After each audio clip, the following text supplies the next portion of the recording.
पूज्य श्री साहेब जी, मधुमंगलमय संत समाज, धर्म प्रेमी भक्त सज्जनों एवं भक्तिवती माता, आप सबके समक्ष सदगुरु कबीर साहब का एक पद प्रस्तुत है।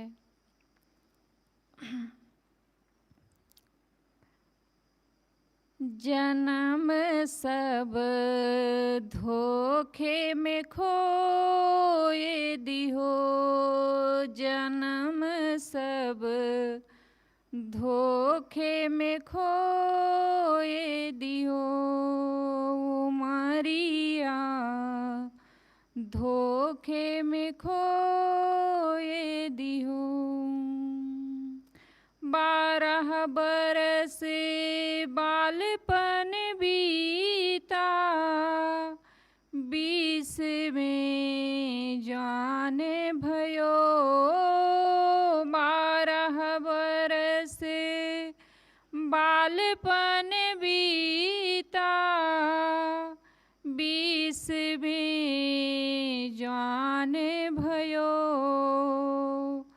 30 बरस माया के प्रेरे, 30 बरस माया के प्रेरे, देश विदेश गयो, जन्म सब धोखे में खोए दिहो, उमरिया धोखे में खोए दिहो। 40 बरस अंत जब लागे, बाढ़्यो मोह नयो, 40 बरस अंत जब लागे, बाढ़्यो मोह नयो, पुत्र निदान शोक के कारण, पुत्र निदान शोक के कारण, देश शोक के कारण क्या है? पुत्र निदान शोक के कारण, याद नहीं आ रहा। जन्म सब धोखे में खोए दिहो, उमरिया धोखे में खोए दिहो, बरस 50 कमर भई टेढ़ी, सोचत खाट पड़ो, बरस 50 कमर भई टेढ़ी, सोचत खाट पड़ो, लड़िका बहू हरि बोली बोले, लड़िका बहू हरि बोली बोले, बूढ़ऊ मरी न गयो, जन्म सब धोखे में खोए दिहो, उमरिया धोखे में खोए दिहो।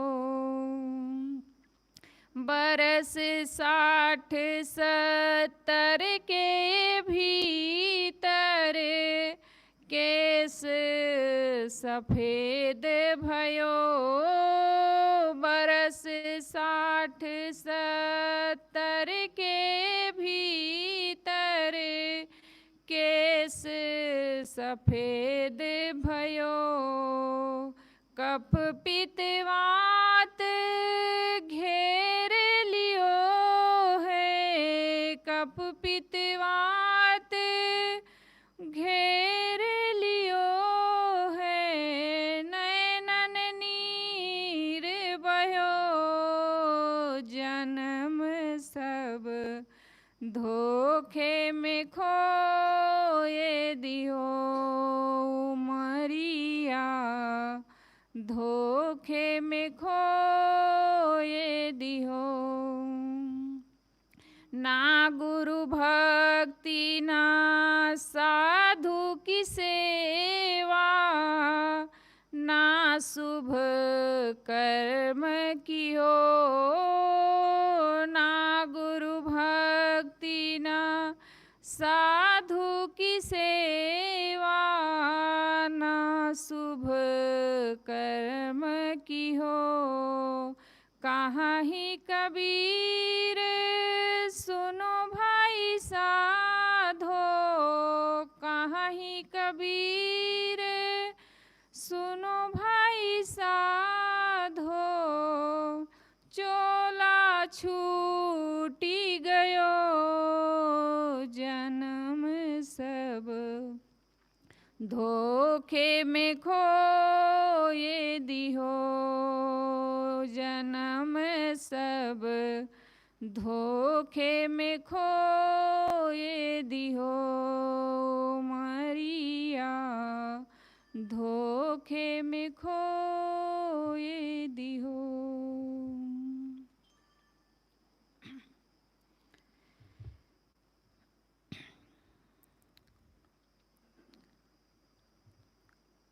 आज सुबह में कोई साथी इसमें लिखे थे, उसको पूरा मिटा भी दिए। चाहे कोई निंदा करे गाली बकेया मार दे, चाहे कोई अपमान कर या जोर से फटकार दे। सबही सहन कर थिर रहूं यह प्रेम आठों याम है। गाफिल न हो ध्येय से सहना हमारा काम है। मैं वो पंक्ति देखी, गुरुदेव जी की रचना है, बहुत अच्छी लगी मुझे सदगुरु कबीर साहब का एक पद याद आया। जब मैं साधना क्षेत्र में लगी तो बहुत लोग कुछ कुछ बोलते थे, अरे देख लेंगे इनकी भक्ति कैसे करते हैं, बहुत कुछ अनाप शनाप कहते थे। तो उस समय मैं कहत कबीर पढ़ रही थी, तो उसमें सदगुरु कबीर साहब का एक पद है, जो तू भक्ति करन को चाहत निंदा से नहीं डेरियो जी। 5 छड़ी कोई सिरमर मारे साहत बने तो सही हो जी। मूरख आगे ज्ञान न कथी हो मौनी होई के रही हो जी। पर तिरिया से नेह न करियो देखत दूर से डरियो जी। ए संसार विषय के कांटा निरख परख पग धरियो जी। कहाई कबीर यह निर्गुण वाणी महरम होके बुझियो जी। उस समय मैं यही पंक्ति याद करती थी कि सचमुच में अगर तुम भक्ति करना चाहते हो, साधना पथ में चलना चाहते हो, अपने कल्याण करना चाहते हो, जीवन का उद्धार चाहते हो, तो निंदा से मत डरो, क्योंकि इसको करने वाले मिलेंगे ही। तुम कोई भी क्षेत्र में अगर आदमी उन्नति करता है, आगे बढ़ना चाहता है, तो उसका पैर खींचने वाले होते ही हैं। लेकिन वही अगर पैर खींचने वाले ना रहें तो वो आगे बढ़ भी नहीं पाएगा। जब हमारे पास प्रतिकूल परिस्थिति आती है तभी तो हमारे भीतर और जोश चढ़ता है, अब तो हम करके दिखाएंगे। मेरा अनुभव है उस समय का कि जितना कहते थे उतना मेरे पास और बैराग मेरा बढ़ता था। आज उसको अनुभव करती हूँ। उस समय लगता था कि ये लोग क्यों ऐसा बोल रहे हैं, क्यों ऐसा कहते हैं, लेकिन अब आज उसका अनुभव होता है कि सचमुच में वो सब हमारे मार्ग के लिए बहुत बड़ा संबल बना। कोई भी काम कोई करता है तो उसमें कहने वाले होते ही हैं और होना भी चाहिए। उनसे हमें कभी विरोध नहीं करना चाहिए, उनके ऊपर कभी हमें नाराज नहीं होना चाहिए। हमारे लिए बहुत बड़ा काम करते हैं, वही तो हमें आगे बढ़ाते हैं। लेकिन हम लोग क्या करते हैं, कोई हमें कुछ कह देता है तो हम तिलमिला उठते हैं, हमें क्यों ऐसा कहे, और बैठ जाते हैं और अपने पथ को छोड़ देते हैं। कई बार कोई भैया लोग ही बोल रहे थे, अरे साहब कई लोग ऐसे कहते हैं आश्रम में इसीलिए जाते हैं कि वहाँ अच्छा अच्छा खाने को मिलता है। अब बताओ आश्रम में क्या ऐसा अच्छा चीज़ रखा है जो मिल जाएगा है? कभी हनी हना, कभी मुट्ठी चना और कभी वो भी मना। क्या ऐसा आश्रम में रखा है जो बहुत अच्छी चीज मिल जाएगी खाने के लिए? कभी आते हैं, पूछो, सबका आप लोगों का अनुभव है, कभी इतना प्रसाद रहता है कि मिल जाता है, और कभी नारियल मिल जाए, कभी नारियल भी नहीं रहता, इलायची दाना केवल दिया जाता है। अब ये ऐसे अगर सोच लेंगे कि हमें कह रहे हैं कि आश्रम में जाते हैं अच्छा अच्छा खाने को मिलता है, अब हम छोड़ देंगे आश्रम आना, तो क्या हुआ? फिर भक्ति छोड़ दो, श्रद्धा छोड़ दो, संत गुरुजनों के प्रति प्रेम छोड़ दो, फिर कहाँ से तुम्हें अच्छे विचार मिलेंगे? और इसको वही लोग कहते हैं जो करते नहीं हैं, जो कभी जाते नहीं हैं, जिनको कोई मतलब नहीं है भक्ति से, भजन से, संतों की सेवा से, जिनको मतलब नहीं है, वही सब बोलते हैं, सब नहीं कहते हैं। तो कहने वाले हमें मिलते हैं, हमारे मार्ग में रोड़े अटकाने वाले मिलते हैं। वो सोचते हैं हम इनकी बुराई करेंगे, निंदा करेंगे तो हम अच्छे बन जाएंगे, समाज में हम अच्छे कहे जाएंगे, हमारी ज़्यादा मान मर्यादा होगी। लेकिन गोस्वामी तुलसीदास जी ने क्या कहा है? पर तुलसी निज कीरत चाहे, पर कीरत को खोए, तिनके मुख मस लागी है, मीठे न मरी है धोए। गोस्वामी तुलसीदास जी कहते हैं तुलसी निज कीरत चाहे, जो अपना प्रशंसा चाहता है, अपनी प्रतिष्ठा चाहता है, अपना मान सम्मान चाहता है, क्या करके? पर कीरत को खोए, दूसरे की कीर्ति को खो करके, दूसरे की सुख संपन्नता को देख करके अगर कोई जलता है, उसको नीचा दिखाना चाहता है, उसकी बुराई करके, उससे ईर्ष्या करके, तो क्या होगा? तुलसी जी कहते हैं तिनके मुख मस लागी है, उसके मुख में ऐसी काली स्याही पुतेगी कि वो मर जाएगा तो भी वो उसको धो नहीं पाएगा। मीटे न मरी है धोए, मरने के बाद भी वो नहीं धो पाएगा। कोई भी हो गलत काम किया रहता है तो क्या मरने के बाद उसकी प्रशंसा होती है? मरने के बाद भी लोग कहते हैं अरे अच्छा हुआ ये मर गया। कोई भी गलत काम किया होगा तो ये कहते हैं अरे अच्छा हुआ भैया ये मर गया, बहुत दूसरों का काम बिगाड़ा है, बहुत गलत काम किया है। बिगाड़ानंद की कहानी सब लोग जानते ही हैं, कहने की ज़रूरत नहीं है। तो मैं कह रही थी कि लोग क्या चाहते हैं, सोचते हैं कि हम इनकी बुराई करेंगे, इनकी निंदा करेंगे तो ये छोटे बन जाएंगे। हम दूसरे की लकीर को काटना चाहते हैं, उसको छोटा बनाना चाहते हैं। लेकिन गुरुदेव जी बराबर कहते थे अगर तुम अपनी लकीर बढ़ाना चाहते हो, अपनी प्रशंसा चाहते हो, तो दूसरे की बुराई करके नहीं, दूसरे की प्रशंसा करके अपनी उससे लंबी लकीर खींचो ना भाई उसके सामने, तो उसकी लकीर स्वयं छोटी हो जाएगी। यानी इतना अच्छा काम करो, इतना अच्छा सद्गुण कमाओ कि उससे ज़्यादा तुम्हारी प्रशंसा हो जाए, वो स्वयं छोटा हो जाएगा। उसको तो करेंगे नहीं, अपना तो स्वयं करना नहीं चाहेंगे, लेकिन दूसरों को छोटा दिखाना ये मनुष्य के मन का एक कर्तव्य जैसे बन गया है। किसी की ऊंचाई देखेंगे, किसी की देखेंगे उन्नति, तो सामने में तो कहेंगे बधाई हो भैया, तुम्हें बधाई हो, आपने ऐसा मतलब उन्नति कर लिया, आपने ये ले लिया, वो ले लिया, आप ऐसा कर लिया, बधाई देंगे। लेकिन पीठ पीछे जाएंगे, अरे जानता हूँ जैसे वो 2 नंबर का धंधा कर रहे हैं, कैसे कमा के ला रहे हैं, कहाँ से ला रहे हैं, हमें सब पता है, वो ऐसा मतलब ये सामने में तो आदमी अच्छा बोलेगा, लेकिन पीठ पीछे जा कर के उसकी बुराई ही करेगा। गुरुदेव जी के जीवन में भी हम लोग अभी ही देख रहे हैं, सामने में गुरुदेव जी को देखते हैं हम लोग कि गुरुदेव जी की अनुपस्थिति में उनको गाली तक देते हैं, उल्टा सीधा कहते हैं, और सामने में देखते हैं कि वही लोग गुरुदेव जी को इतना बढ़िया हार लाएंगे, 500-500 का पहनाएंगे, चरण धोएंगे, उनकी आरती करेंगे, चरणामृत लेंगे, पूजा करेंगे, और पीठ पीछे गाली भी देंगे। ऐसे लोगों से दुनिया खाली नहीं हुई है, ये हर समय संसार में रहे हैं। चाहे संतीसा को देख लो, भगवान बुद्ध को देख लो, सबको नीचा दिखाने के लिए संसार में लोग रहे हैं। भगवान बुद्ध के लिए तो इतना ईर्ष्यालु लग गए थे उनके पीछे, इतना उनकी निंदा करना चाहे कि एक वेश्या को लगा दिए कि तुम कपड़ा पहन के, वो भगवान बुद्ध ऐसे उपदेश चल रहा था, सब बैठे थे सामने में, मंच में बोल रहे थे, और वेश्या को कहे कि तुम कपड़ा बांध करके पेट में जाओ और वहाँ उनको कहना कि जो उपदेश कर रहे हैं, ये बड़ी बड़ी बातें कर रहे हैं, ये बहुत नीच हैं, बहुत चरित्रहीन हैं, मेरे पेट में इन्हीं का जन्माया देखो बच्चा पल रहा है, ऐसे बोलना। और वो वेश्या चढ़ गई कपड़ा बांध करके मंच में। अब भगवान बुद्ध बोल रहे थे, अब उनका वो चुप हो गए, वो अपना बोलना शुरू कर दी, तो जोर से बोली, अब पता नहीं कपड़ा ठीक से बंधा ही नहीं था, खुल के गिर गया। अपने आप उनकी पोल पट्टी खुल गई। तो मैं कहना ये चाहती हूँ कि हर महापुरुषों के पीछे ऐसे लोग लगे हैं, सबकी निंदा हुई है। चाहे भगवान बुद्ध को देखो, भगवान महावीर स्वामी को देखो, सदगुरु कबीर साहब को देखा, कबीर साहब के जीवन में कम उनका अपमान करने वाले हुए हैं, उनका समय तो और ज़्यादा। कितना पंडितों को बोलबाला, कितना पाखंड, कितना चमत्कारवाद उस समय से पूरा घिरा था भारत। लेकिन उस समय में सदगुरु कबीर साहब को कम प्रताड़ना करने वाले नहीं मिले, उनकी भी कम निंदा करने वाले नहीं मिले। लेकिन इतना कबीर, जो सदगुरु कबीर साहब पाखंड के ऊपर, चमत्कार के ऊपर पूरा आग उगलते हैं, इतना पूरा भस्म कर देना चाहते हैं सारे कूड़े कचड़े को, वो सदगुरु कबीर साहब कहीं किसी निंदक का नाम नहीं ले, हमारी इतनी निंदा हुई है, प्रशंसा हुई है।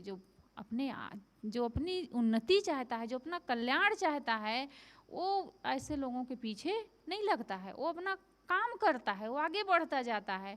ऐसे लोगों के अगर चक्कर में पड़ेगा तो अपनी साधना छोड़ देगा, भक्ति छोड़ देगा, अपना कल्याण छोड़ देगा। क्योंकि कहने वाले मिलेंगे और वो करने नहीं देंगे, हमें आगे बढ़ने नहीं देंगे। बाज पक्षी को देखो, कौवा उसको कितना मारता है, बाज पक्षी को। अगर कौवा पा जाए बाज पक्षी को तो इतना मारेगा चोंच चोंच कि वो परेशान कर देता है। लेकिन बाज पक्षी उससे लड़ता नहीं है, वो सीधे भागता है, ऊपर उड़ जाता है, ऊंचाई पर वो उड़ जाता है। और कौवा के पास तो उतनी शक्ति है नहीं, क्योंकि ऊपर ऑक्सीजन है नहीं, ज़्यादा ऊंचे वो उड़ ही नहीं पाता है। कुछ दूर तक जाता है मारते, फिर ऑक्सीजन नहीं पाता, अपने लड़खड़ा के नीचे गिर जाता है और बाज पक्षी आसमान में उड़ जाता है। ऐसे हम सबका जीवन है। जो हम सबके पीछे लगते हैं, बुराई करते हैं, निंदा करते हैं, वो क्या होता है, ऐसे लड़खड़ा करके नीचे गिर जाते हैं। लेकिन जो अपने पथ में आगे चलता है, अपने कल्याण के मार्ग में, भक्ति के मार्ग में, सेवा के मार्ग में जो आगे बढ़ता रहता है, वो ऊंचाइयों को छू लेता है, ऊपर चढ़ जाता है, अपने जीवन को अच्छा बना लेता है, सुखमय बना लेता है, शांतिमय बना लेता है। और निंदा बुराई करने वाले वो जहाँ के तहाँ पड़े रहते हैं, उनको कोई पूछता भी नहीं है। जिन महापुरुषों को सताए हैं, जहर दिया गया संत ईसा को, और महात्मा सुकरात को जहर दिया गया, ईसा मसीह को सूली पर चढ़ाया गया, क्रास पर लटकाया गया, वो महापुरुष उनके लिए दुआ करते हैं, हे प्रभु इनको क्षमा करना, क्योंकि ये जानते नहीं है कि हम क्या कर रहे हैं। वो जहर देने वाले का कोई नाम भी नहीं जानता है आज कि तुम कौन थे, लेकिन उनको संत महात्मा सुकरात को, संत ईसा को, आज उनका नाम अमर हो गया। तो कहने का मतलब यही है कि अगर तुम भक्ति करना चाहते हो, कल्याण करना चाहते हो, तो निंदा से मत डरो। कुछ लोगों का ये स्वभाव होता है कि वो केवल दोष खोजेंगे, केवल बुराई खोजेंगे, वो तुम्हें कुछ न कुछ कहते रहेंगे। अरे भैया ये केवल धर्म का चोंगा पहने दिखावा बस कर रहे हैं, अंदर में इनके बहुत कपट कतरनी भरी है, ऐसे बोलते हैं, पता नहीं क्या क्या लोग कहते हैं। लेकिन अगर उनके पीछे लगेंगे तो हम कभी अपने पथ में आगे नहीं चल सकते हैं। कुछ लोगों का ये स्वभाव होता है, वो बना लिए रहते हैं वैसे अपना स्वभाव, केवल दोष खोजेंगे, केवल बुराई खोजेंगे, निंदा ही करते रहेंगे। एक बार तीन मित्र थे, वो साधु हो गए, तीनों मित्र साधु हो गए। तो एक दिन तीनों जन साथ में बैठे थे, तो एक तीनों जन कहे चलो अपने पूर्व जन की अपनी अपनी बातें बताते हैं, कौन कैसा था, पहले जन्म में जब साधु नहीं हुए थे तो उसके पहले कैसे थे, अपनी अपनी बातें चलो बताएं। तो एक ने कहा भैया मैं बहुत क्रोधी था, मैं क्रोध में मार देता था, हत्या तक कर देता था, इतना मेरे अंदर क्रोध था। तो दूसरा कहता है भैया मैं तो क्रोधी नहीं था, लेकिन मेरा मन स्त्रियों में ज़्यादा लगता था, मैं बहुत गलत आचरण का था, जिसको देखता था उसी के ऊपर मेरा मन खराब हो जाता था। तो तीसरा कह रहा भैया ना मेरे अंदर क्रोध था और ना मेरे अंदर किसी स्त्री के प्रति आसक्ति थी, मेरी एक आदत थी। कहे वो क्या आदत थी? कहे मेरी एक आदत थी कि किसी की बुराई देख लेता था तो उसको चुप नहीं बैठ पाता था, उसकी बुराई जा करके दूसरों से बता देता था ज़रूर। तो अब मैं आप लोगों की बुराई सुन लिया कि आप लोग क्या करते थे, अब आप लोग आराम करो, अब मैं जा रहा हूँ बताने किसी को कि ये लोग पूर्व जन्म में कैसे थे। और वो चलता बना। कहने का मतलब आदमी इतना 3-3 बार भोजन कर लेता है, वो पच जाता है, लेकिन जब तक दूसरे की बात ना बता दे किसी को, तब तक उसका भोजन नहीं पचता है। वो पेट में एकदम खलबली मची रहती है, कितनी जल्दी हम उनकी बातें सुने और किससे जा करके उसको बता दें। ये स्वभाव बहुत खराब होता है। तो साहब कहते हैं अगर तुम भक्ति करना चाहते हो, कल्याण करना चाहते हो, साधना करना चाहते हो, अपने जीवन में सद्गुणों की कमाई करना चाहते हो, तो निंदा से नहीं डरियो जी। अगर तुम निंदा करने वालों से डरोगे, बुराई करने वालों से डरोगे, तो तुम कभी भक्ति, कभी अपना कल्याण नहीं कर सकते हो। इतना ही नहीं, दूसरा क्या बता रहे हैं साहब, इससे आगे और कहते हैं 5 छड़ी कोई सिर पर मारे 7 बने तो सही हो जी। देखिए सदगुरु कहते हैं इतना ही नहीं कि निंदा से ही डरो, कोई अगर 5 छड़ी भी मारता है तो भी मत डरो, सह लो, लेकिन अपना अच्छा काम जो है उसको मत छोड़ो। जब शराबी शराब नहीं छोड़ सकता है, कितनी निंदा उसकी होती है, उसके घर में उसके बाल बच्चे परिवार वाले ही उसे नहीं पसंद करते, लेकिन वो शराब पीना नहीं छोड़ता है, गांजा पीने वाला नहीं छोड़ता है, व्यभिचार करने वाला नहीं छोड़ता है, क्रोध करने वाला अपना क्रोध नहीं छोड़ता है। जब दुर्गुणी लोग अपना दुर्गुण नहीं छोड़ पाते, निंदा करते हुए, बुराई पाते हुए घर ही परिवार के लोग उपेक्षित कर देते हैं, ठीक से बात नहीं करते हैं, तो हम अच्छा काम क्यों छोड़ दें किसी की बुराई से, किसी के कहने से। साहब कहते हैं 5 छड़ी कोई सिर, अगर कोई 5 डंडे भी तुम्हें मार देता है तो भी सह लो, लेकिन अपना अच्छा काम मत छोड़ो, उसको करते रहो। भगवान बुद्ध के पास उनके शिष्य रहते थे, उन्होंने कहा भगवान आपके विचारों को, आपके उपदेशों को मैं पूरा पहुंचाना चाहता हूँ, सब जगह चाहते हैं और जगह इसका प्रचार प्रसार हो और लोग शिक्षा लें और अपने जीवन का कल्याण करें। भगवान बुद्ध कहे कि तुम जाना तो चाहते हो, लेकिन जाओगे तो लोग तुम्हारा अपमान करेंगे, कोई भिक्षा नहीं देगा, कोई भगा देगा, कोई देगा नहीं, अपमान करेंगे, तब फिर तुम क्या करोगे। तो कहे भगवान यही सोचेंगे कि चलो अपमान ही तो किए मेरा, मुझे भला बुरा ही तो कहे, मुझे मारे तो नहीं। तो भगवान बुद्ध कहे अच्छा कहीं ऐसा हो जाए तुम्हें कोई मार भी दे, इसे तो मारेगा नहीं कोई, लेकिन मान लो कोई मार भी देगा तो कहे कि सोचूंगा कि मार रहे कोई बात नहीं, मार ही दे, लेकिन हमारा प्राण तो नहीं लिए। तो कहे कि मान लो कोई प्राण ही ले ले तो क्या होगा, लेगा नहीं कोई, लेकिन मान लो ले ही लेगा तो क्या होगा। तो उनके शिष्यों ने कहा भगवान प्राण ले लेगा तो मैं यही सोचूंगा कि ये हमारे कर्मों का फल है, कहीं मैंने गलत अपने जीवन में किया था, उसी का फल है जो आज हमें मिल रहा है। ऐसा सोच करके मैं उससे लड़ूंगा नहीं, झगड़ूंगा नहीं, उस पर क्रोध नहीं करूंगा। कोई मारेगा तो मार दे, लेकिन हम उससे लड़ाई झगड़ा नहीं करूंगा, शांत रहूंगा। तो भगवान बुद्ध ने कहा तब तो तुम जा सकते हो, अच्छी तरह जाओ और अपने ज्ञान का प्रचार प्रसार करो। तो सदगुरु कहते हैं कि जो तू भक्ति करन को चाहत, निंदा से नहीं डरियो जी। 5 छड़ी कोई सिर पर मारे 7 बने तो सहियो जी। अपने कल्याण का काम, अच्छा काम, कोई भी हम अच्छा काम कर रहे हैं, कोई हमारी बुराई कर रहा, निंदा कर रहा, तो बुराई के डर से, निंदा के डर से हमें अपने काम को छोड़ नहीं देना चाहिए, नहीं तो हम अपने जीवन को आगे नहीं बढ़ा सकते हैं। तो आगे साहब क्या कहते हैं, मूर्ख आगे ज्ञान न कथियो, मौनी हुई के रहियो जी। साहब कहते हैं मूर्खों के आगे अपनी ज्ञान की बातें मत करो। साहब कहते हैं मूर्ख सो क्या बोलिए, 600 का बसाए, पाहन में क्या मारिए जो चोखा तीर न साए। साहब कहते हैं मूर्ख से क्या बोलोगे, जो 60 बुद्धि के हैं, नीच बुद्धि के हैं, उनसे तुम क्या करोगे, तुम्हारी ही हानि हो जाएगी, लेकिन उनका लाभ कुछ होने वाला नहीं है, वो तुम्हें ही उल्टा सीधा और तुम्हारा अपमान करेंगे, तुम्हारे ऊपर और व्यंग करेंगे कि आए हैं हमें ज्ञान की बात देने। पाहन में क्या मारिए जो चोखा तीर न साए। पत्थर में अगर कोई तीर मारेगा तो उसमें वो घुसने वाला है तीर, वो तो तीर का ही नुकसान हो जाएगा, तीर ही टूट जाएगा, लेकिन पत्थर में वो घुसेगा नहीं। ऐसे तुम्हारा ज्ञान है, अगर तुम सोचो कि हम मूर्ख को चले वो ज्ञान की बातें बता दें, उसके भीतर घुस जाए, वो मान जाए तुम्हारी बातों को, तो मानने वाला नहीं है। क्यों, तुम्हारे ज्ञान की ही हानि हो जाएगी, निरर्थक चला जाएगा, उस सार्थक होने वाला नहीं है। साहब कहते तुम जहाँ कुंजड़े हैं, कुंजड़े व्यापारी हैं जो साग सब्जी बेचते हैं, कैसे साखी हीरा तहाँ न खोलिए, जहाँ कुंजरों की हाट, सहजे गांठी बांध के लगी है अपनी बाट। साहब कहते हैं कि जहाँ कुंजड़े हैं जो साग सब्जी बेचने वाले हैं, उनके बीच में अगर कोई जाएगा हीरा और सोना चांदी बेचेगा तो उसका मूल्य वो समझेंगे? उसका मूल्य वो नहीं समझ सकते हैं। उनके पास वो बुद्धि ही नहीं है, क्योंकि वो दिन भर तो साग पात के केवल व्यापारी हैं, साग पात ही वो बेचने वाले हैं। तो वो तुम्हारे सोना चांदी का भाव, मूल्य, उसकी कीमत वो नहीं समझ सकते हैं।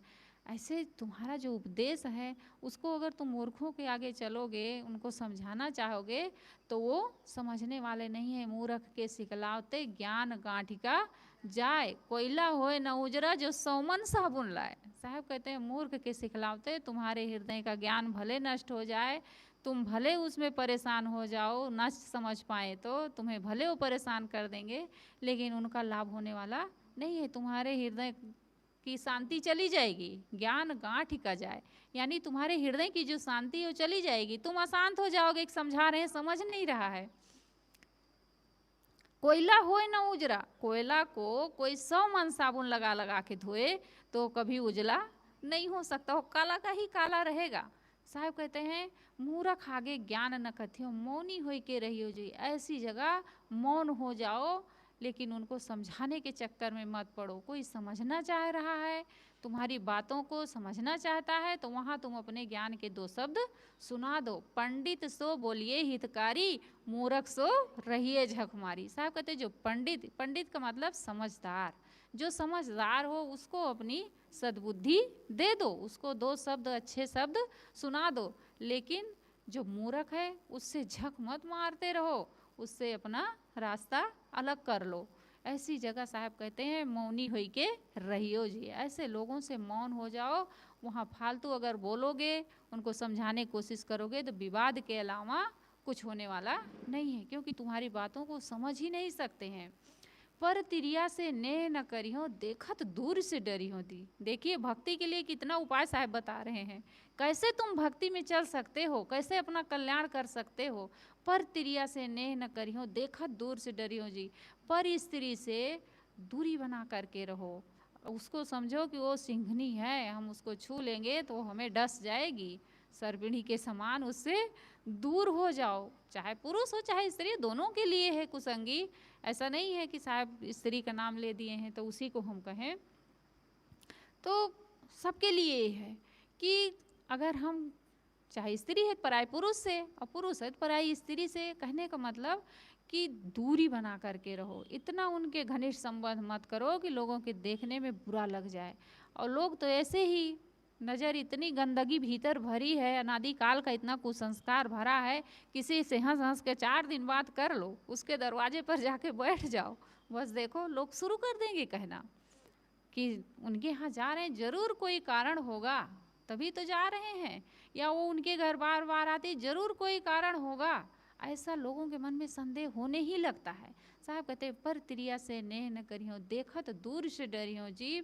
यह संसार विषय के कांटा, साहब कहते हैं संसार क्या है, विषयों का कांटा है, वासनाओं का कांटा है। तो पूरे संसार में, ये पूरा संसार जंगल है, कांटा है, इसमें पर कांटे बिखरे हुए हैं।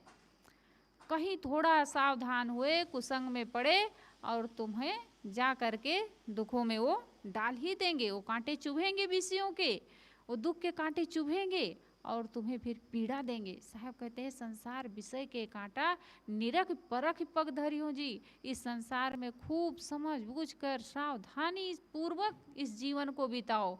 अगर थोड़ा भी असावधान हुए, कुसंग में पड़े, तो तुम्हें बीड़ी पीना सिखा देंगे, शराब पीना सिखा देंगे, तुम्हें गलत, पता नहीं क्या क्या समझाने के लिए लोग बैठे हैं दुनिया में, कैसे कैसे लोग हैं। अगर थोड़ा भी तुम असावधान हुए और कुसंग में पड़े, तो तुम्हें भटकने के अलावा कुछ मिलने वाला नहीं है। साहब कहते हैं कि यह संसार विषय के कांटा, निरख परख पग धरी हो जी। कहा ही कबीर या निर्गुण वाणी, महरम होके बुझियो जी। सदगुरु कबीर साहब कहते हैं कि जो सदगुरु कबीर साहब का ज्ञान है निर्गुण वाणी है। कहने का मतलब सदगुरु कबीर साहब की वाणियों में किसी प्रकार का पाखंड नहीं है कि ये पूजा पाठ कर लो तो तुम्हारा मोक्ष हो जाएगा, तुम्हें स्वर्ग मिल जाएगा, तुम्हें धन संपत्ति मिल जाएगी, तुम्हारे जीवन में सुख शांति आ जाएगी। सदगुरु कबीर साहब ऐसी कोई बातें नहीं बताते। क्या कहते हैं, अपने जीवन को निर्मल बनाओ, अपने कर्मों को निर्मल बनाओ, अपने कर्मों को पवित्र बनाओ, तभी तुम्हारे जीवन में कल्याण होने वाला है। कहाँ कबीर या निर्गुण वाणी महरम हो के बीजियो जी। इसके महरमी यानी कि इसको बूझो समझो कि सदगुरु कबीर साहब का सिद्धांत हमें क्या बताता है कि अपने कर्मों की उज्ज्वलता, अपने कर्मों की निर्मलता ही तुम्हें सुख और शांति दे सकती है। बाकी कोई देवी देवता, कोई ईश्वर, कोई परमात्मा, कोई तुम्हें स्वर्ग और मोक्ष देने वाला नहीं है। तुम्हारे जीवन में कोई सुख शांति देने वाला नहीं है। अगर सुख शांति तुम्हें मिलेगी तो तुम्हारे अच्छे कर्मों से मिलेगी। साहब कहते हैं निर्गुण वाणी महरम होके बुझियो जी। इसको महरमी बन के, समझदार बन के, विवेकी बन के इसको बूझो और अपने जीवन का उद्धार करो। तो मैं कह रही थी कि सदगुरु कबीर साहब की पंक्ति कि यदि तुम अपना कल्याण चाहते हो, भक्ति करना चाहते हो, अपने जीवन में सुख और शांति चाहते हो, तो दूसरों की बातों को सुन करके अपने अच्छे काम को रोक मत दो, अपने कल्याण के काम को रोक मत दो। जो तुम्हें संत गुरुजनों से अच्छी बुद्धि मिलती है, अच्छे विचार मिलती है, उनके संगत करो, उनके पास जाओ और अपने जीवन का उद्धार करो। निंदा करने वाले, बुराई करने वालों के चक्कर में मत पड़ो, नहीं तो स्वयं तो डूबे हैं और तुम्हें भी लेकर के डूब जाएंगे। तुम्हारा उद्धार वो करने वाले नहीं हैं, क्योंकि उनका जीवन तो स्वयं बुराइयों में लिप्त है और तुम्हें भी अपनी ओर खींचना चाहते हैं। अगर अपना उद्धार चाहते हो, सुधार चाहते हो, तो फिर ऐसे लोगों से दूर रह करके अच्छी संगत करो, अच्छे ज्ञान, अच्छे विचार को अपने जीवन में धारण करो, तभी तुम्हारा जीवन सुंदर बनेगा। आज बहुत टाइम हो गया। बोलिए सदगुरु देव की जय। वंदन है गुरुदेव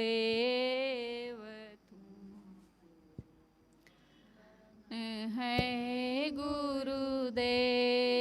काल जाल के फंदा भारी, काल जाल के फंदा